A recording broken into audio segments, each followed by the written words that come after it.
বুদ্ধদেব ভট্টাচার্য প্রয়াত, সিপিএম নেতা এবং প্রাক্তন মুখ্যমন্ত্রী পশ্চিমবঙ্গের। গভীর শোক প্রকাশ করছি, প্রণাম জানাচ্ছি তাকে। তার স্মৃতি অটুট থাকবে। তার কিছু নীতি, তার কিছু পদক্ষেপকে কখনো সাংবাদিক হিসাবে, কখনো রাজনীতির মঞ্চ থেকে কড়া সমালোচনা করেছি।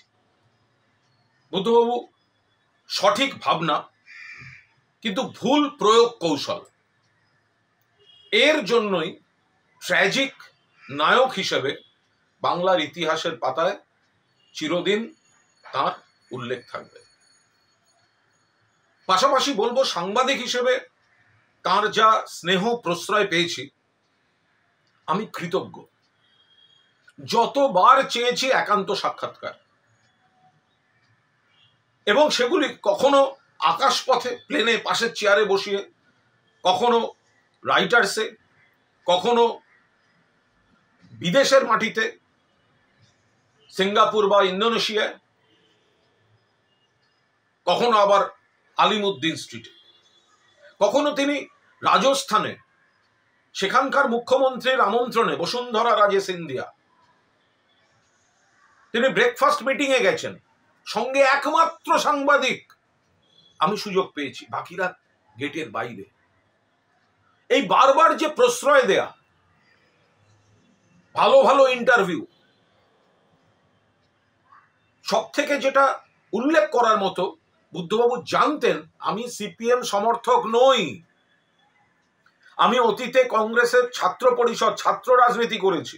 পরবর্তীকালে আমি মমতা বন্দ্যোপাধ্যায়ের রাজনীতির অনুরাগী। ফলে সেটা জানার পরেও সাংবাদিক হিসেবে তিনি যে প্রশ্রয় আমায় দিয়েছেন, কখনো অনুরোধ করেছি, আমাদের প্রতিষ্ঠানের কর্ণধার হোটেল তাজ বেঙ্গলে একটা চিত্র প্রদর্শনী করছে, একবার যেতে হবে, যাব না। শেষ পর্যন্ত এসছেন, স্নেহ করেছেন, প্রশ্রয় দিয়েছেন। ফলে এরম একটা পরিস্থিতিতে দাঁড়িয়ে সাংবাদিক হিসেবে তার যে পৃষ্ঠপোষকতা পেয়েছি, এটা বলে শেষ করা যাবে না। অনেক অনেক অনেক ঘটনা আছে, এভাবে বলা যায় না। মনে পড়ছে যে বিরোধিতার জায়গাগুলো, সেগুলো যেমন বাস্তব, আবার তার যে স্নেহ পেয়েছি সেটাও বাস্তব। কিছুদিন আগেই মীরা ভট্টাচার্যের সঙ্গে দেখা হয়েছিল একটি অনুষ্ঠানে। বললাম, বুদ্ধবাবুকে প্রণাম জানাবেন, কেমন আছেন উনি, সুস্থ হয়ে উঠুন। আমার একটা বই বেরিয়েছে, তাতে বিভিন্ন রাজনৈতিক নেতা যাদের কাছ থেকে দেখেছি তাদের নিয়ে, বুদ্ধবাবুকে নিয়ে একটি চ্যাপ্টার আছে, বইটাও পাঠিয়েছিলাম।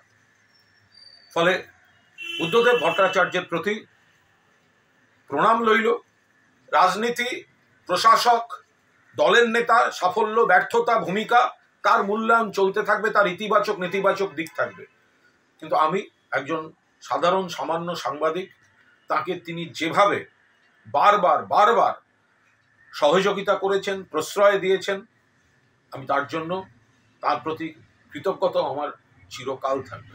বুদ্ধবাবু যেখানেই থাকুন, ভালো থাকুন, শান্তিতে থাকুন, চির শান্তিতে থাকুন।